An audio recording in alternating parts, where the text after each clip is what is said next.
Hi guys, I'm the Movie Guy, and today I'm reviewing this book, Star Wars Lost Stars, written by Claudia Gray. The reason I'm reviewing this book is because a little part of it takes place during the events of Rogue One, and Rogue One is coming out soon, so it may just have some tie-ins. I'm not sure about that, but if it has tie-ins, it would be really cool. And I just wanted to review this book because it's a great fucking book.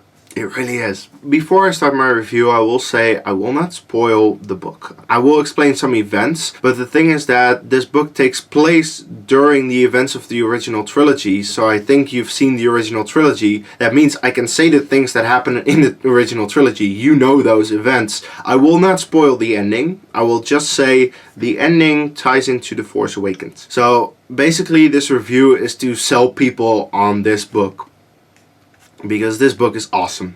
This book is my second favorite Star Wars book out of the new canon so far. I've read almost all of them. The only ones I did not get to yet are Dark Disciple, Heir to the Jedi, and now that the Ahsoka novel is out, I've not read Ahsoka yet. I probably will never get to Heir to the Jedi because I heard nothing but bad things about Heir to the Jedi. Dark Disciple I'll get to soon, but I don't think I will love it as much as Lost Stars. Anyway, the book begins 8 years after the events of the Clone Wars. So 8 years after Revenge of the Sith, that is 11 years before the Battle of Yavin, aka Star Wars. And then it ends 1 year after Return of the Jedi with the Battle of Jakku. That is what is the lead into The Force Awakens. I can't really say a lot more. It's the Battle of Jakku, and you see the aftermath of that in The Force Awakens. So that time you have, and I can't really say anything else without spoiling it. This book is essentially what Aftermath should have been. Aftermath was this heavily marketed book, like, oh, this is the story right after Return of the Jedi that I and a lot of other people really wanted to know, and Aftermath was a real disappointment for me. I did finish it, and I actually also read Life Debt, and you got Empire's End coming out as well, and Empire's End is really going to focus on the Battle of Jakku, but I think that Lost Stars does a better job than the two Aftermath novels I've read so far in terms of explaining what happened after Return of the Jedi. I will probably get to Aftermath and Life Debt when Empire's End is going to come out, because that will release the beginning of 2017. Maybe by then I will want to revisit Aftermath and Life Debt again, but like right now I'm not going to think about that. I am reviewing Lost Stars, not Aftermath. So let's get into Lost Stars now. The reason I knew about Lost Stars is word of mouth. This book was not really marketed. Like this came out actually around the same time as Aftermath. Aftermath at that point was pushed, like Aftermath is the thing you want to read because it's right after Return of the Jedi, and no, Lost Stars is the one you want to read. But it was marketed like this is a young adult novel and it's kind of a Romeo and Juliet in Star Wars, and people were like, do I really want to read that? I'm not sure if I want to read that. I don't know if that is any good. However, I did not really hear about that. The only thing I heard was people saying, Lost Stars is awesome, you should read this. So I was like, okay, I'll read it. And I got to read it, and it's like, yeah, Lost Stars is awesome. I mean, it's my second favorite Star Wars book for a good reason. So the story, yes, it is kind of Romeo and Juliet, because it's about the two kids. You start off with them as they are kids, and you see them grow throughout the book. The guy is called Thane Tyrell, and the girl is called Ciana Ree. They are from a planet called Jellicon in the Outer Rim, and when they're 8 years old, the Empire comes there to welcome Jellicon into the Empire, which is a big thing for them.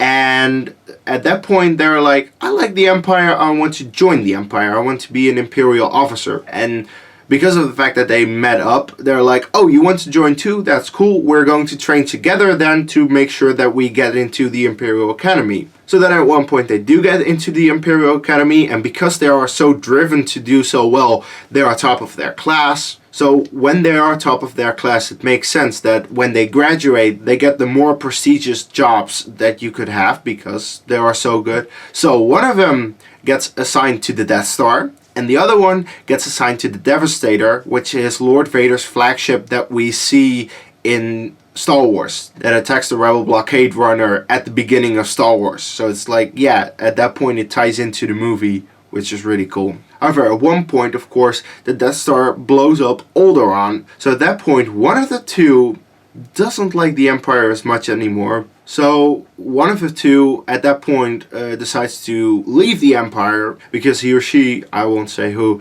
believes the Empire is not good anymore.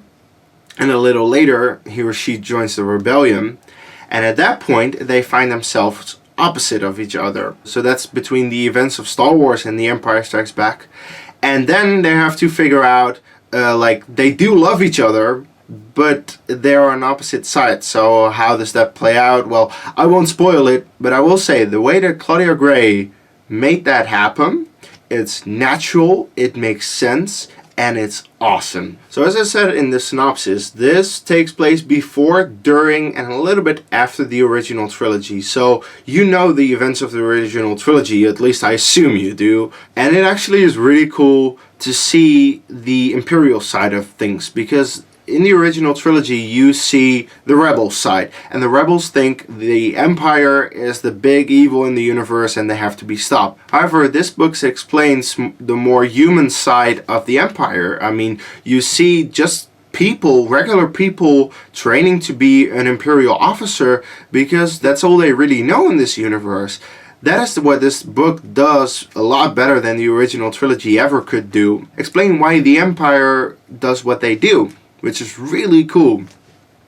You see the Empire side of things during the original trilogy. You see what the Imperials on board of the Devastator think about the Rebel blockade runner at the beginning of Star Wars. It's like, why are they running? It's like so cool to actually see that. It's just so cool to read about that. You also read about the people who checked on Dantooine after Leia said to Tarkin they're on Dantooine. You actually read about that. They explain that. And it's really cool that you actually get that. You read about who picked up Darth Vader after the Death Star was destroyed. You read about the people on board of the Executor, the Super Star Destroyer in The Empire Strikes Back during the Battle of Hoth. I actually managed to care for the pilots in the TIE Fighters who were chasing the Millennium Falcon through the asteroid field. This book made me care about the pilots in the TIE Fighters. I mean, how cool is that? I never thought in a million years I would care about them, but this book made me care about them. That's just so awesome. And there are a lot more things like throughout the rest of Empire Strikes Back, throughout Return of the Jedi, you see the Empire side of things. You see the other side that the movies could never explore. That is by far my favorite thing about this book. Also, something about this book is like, even though it takes place during the original trilogy, most of the characters in this book are new characters. The big characters that you get a cameo of Darth Vader, you get a cameo of Tarkin, but it's not more than that. It's not more than a cameo. It's just a cameo. It's like, yeah, they appear for really short amounts of time, and that's it. For the most part, you're with Thana and Ciena, and also some of their friends. Like, you get some people in the Rebel Alliance. Wedge is in there. Dak is in there, the pilot that helped Luke at the Battle of Hoth, that of course gets killed. That's a funny thing, like, in The Empire Strikes Back I don't really care about Dak too much because I don't really know him. This book actually made him more of a character and made me care a little bit more about Dak, which is great, of course. It's just so cool that throughout this book there were so many moments that I was like, oh, this person did this during that event. It really made me fanboy hard on the original trilogy and on this book, so that was just really cool. And I will say that the two main characters, Thana and Ciena, are amazing characters. They are layered characters. You get what they come from, you see them struggle, and you understand them. At least I did. They were really relatable, probably because they are around my age for the most part of the book. So yeah, they were really relatable for me throughout the book, and the love story was just executed perfectly. You understood why they loved each other, why they developed a love for each other at one point, because they start off as kids, and as kids you don't think about love. That's bullshit when you're a kid. But at one point a guy reaches an age that he's like, ooh, ladies are nice, and ladies think, oh, guys are nice. And at one point you see those two like, ooh, I'm thinking about him or her as more than just a friend. I am thinking about her in a very nice way, and it's just so well executed. It was really relatable for me. It was just awesome to see how they were able to explore that, so that was great. I think that's really all I can say about Lost Stars. I will give it a 9.5 out of 10. I remember having certain issues with the book, but I'm trying to sell this book, so I'm not going to explain any issues that I have. This book is awesome. Any fan of Star Wars should read this, especially if you have minor issues with the original trilogy. I mean, yes, the original trilogy of Star Wars is awesome. This makes it even more awesome than it already is. So please pick up this book when you can, because it's just great. Anyway, now that I've given my thoughts, I wonder, have you read it? And if so, what do you think of it? Like, do you love it as much as I do? Or maybe you have some issues with it? Please, whatever you think, let me know in the comments below. And as always, may the Force be with you. And if you've liked this review and you want to see more of my movie, trailer, and Star Wars reviews, click right here.